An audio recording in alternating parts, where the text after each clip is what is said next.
Hey, we back. Feel me? We reacting to the University of Idaho murders. Now, I've never heard of this. Like, honestly, I've never heard of this. So, we gonna see what this is about, man.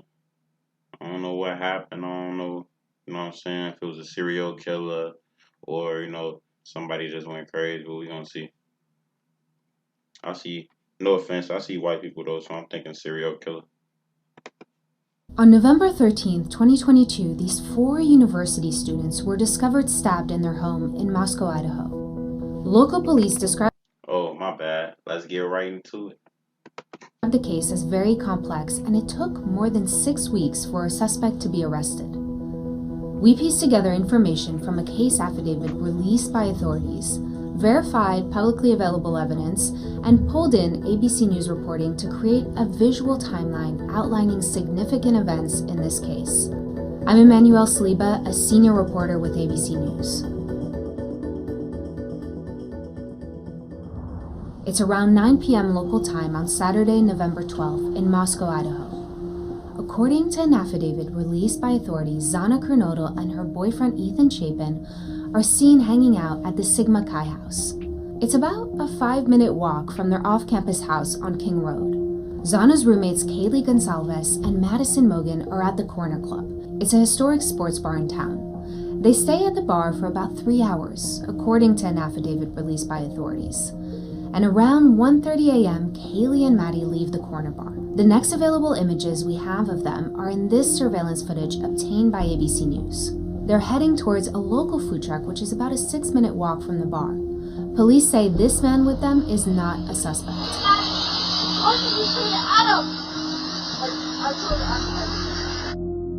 This is the grub truck. They have been streaming live on Twitch since about 10 p.m.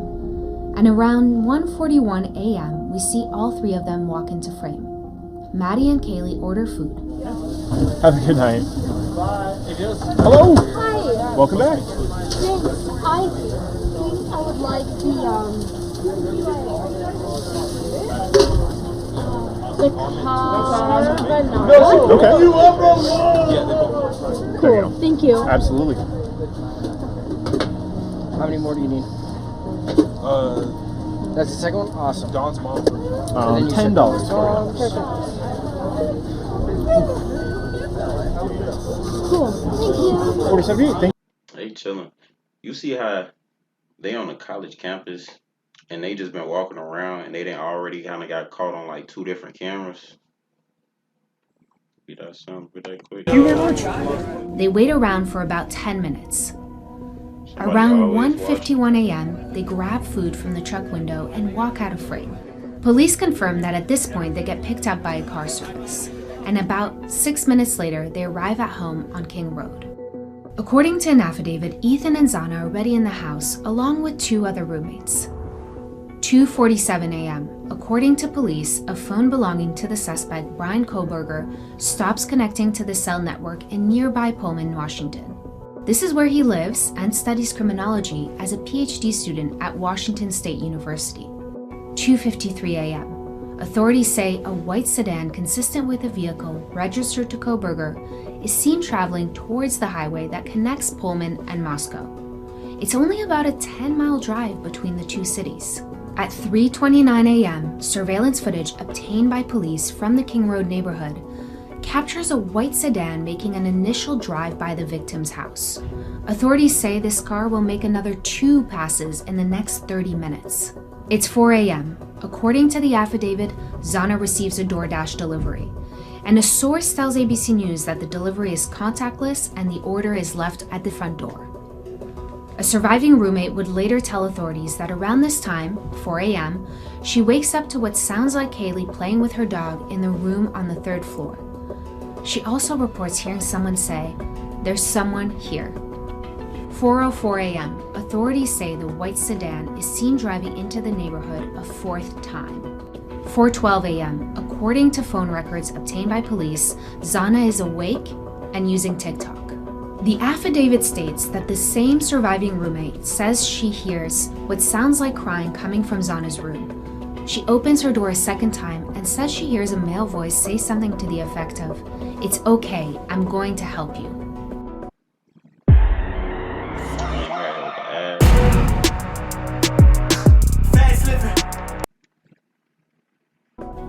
4:17 a.m., this Hold on. So Buddy drove a whole little 30, 45 minutes and then circled they shit 3 times for like, what, an hour? I'm trying to figure out his connection to them. security camera on a neighbor's home picks up distorted audio of what sounds like voices or a whimper followed by a loud thud. A dog can also be heard barking numerous times. This camera is less than 50 feet from Zana's bedroom. The affidavit states their surviving roommate then opens her door a third time. She sees a masked man walking past her towards the sliding glass door in the kitchen. In frozen shock, she locks her door. 4:20 a.m., police say the white sedan is seen leaving the neighborhood at a high rate speed. 5:25 a.m., authorities say that same vehicle is seen on 5 cameras back in the Pullman area, near where the suspect lives. So Shane, my thing is when she heard some weird noises the first time, why she ain't check that out and see what was going on? I get it's like 4 in the morning, you feel me? Motherfucker's probably a little lit, but why you ain't go check it out? And then I ain't hear nothing about no police being called, anything like. And then, between 9:12 and 9:21 a.m., police say data collected shows the suspect's phone appearing near the scene of the murders. About 8 hours after the killings, a 911 call reports an unconscious person at the scene of the crime. Shortly after, Moscow police discover the bodies of 4 students. The facts of the case that we know right That's now. why ain't nobody. November 16th, Excuse me. I guess that's why ain't nobody called the police. That's crazy. He went in police there on reveal the bad 4 victims time. were stabbed to death. The 4 were stabbed with a knife, but no weapon has been located at this time. We are eternally grateful that we spent so much time with him. This is Ethan's mom on November 30th at a vigil honoring her son and the 3 other victims. That's the most important message that we have for you and your families, is to make sure that you spend as much time as possible with those people, because time is precious and it's something you can't get back. We're looking for a 2011 to a 2013 Hyundai Elantra. December 7th, no suspects have been publicly identified and Moscow police appeal to the public for help. Any assistance you can give. So my question is, was this just a random act of violence? Like, I'm trying to see his connection to even sliding to they crib. You feel me? Like what made folks, you know what I'm saying? Like how he know like to go straight to they crib? Like why did he choose them? I don't get it. Give Somebody us must have been in contact anybody with that owns one, anybody that knows of someone who owns one or may have been driving one. If you could get a hold of us through our tip line or call us directly, we'd appreciate that. December 15th, Koberger and his father are driving eastbound on I-70 when they get pulled over by a Hancock County Sheriff's deputy. Hello. How you doing? How y'all doing today? Good, good. Take a look at your driver's license real quick if I could. See, he's right up on that van, man. You're right up on the back end of that van. So you're coming from Washington State University, and you're going where? Oh. We're going to be going to Pennsylvania. Oh, okay. Yeah. So we're slightly His ass look nervous. Look at him. Buddy look nervous as fuck right here. We're driving for hours. Hours, days. Hours. They're driving across the country to their family home in Pennsylvania. Okay. But do me a favor, don't follow too close, okay? 10 minutes later, they are pulled over again, but this time by Indiana State Police.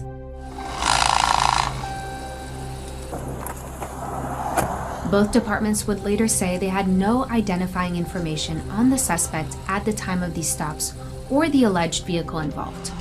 The Indiana State Police added in another statement that its agency wasn't directed by the FBI to make the traffic stop. 15 days later, Koberger is arrested in Pennsylvania.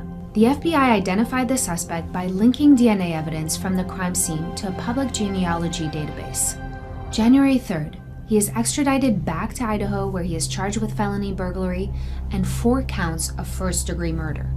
In a statement, his extradition lawyer in Pennsylvania said his client was eager to be exonerated. The suspect He in remains jail, in but his head custody, still awaiting like his next court appearance nigga in head June. still wavy and shit. You know he crazy. Nah, that was crazy. They never said like the connection between like him and them, so I still don't know why he did it, but it was unfortunate. But it was unfortunate. I don't know. Dude look like a serial killer. He look like he did some fucked up shit like that, but hey, we gotta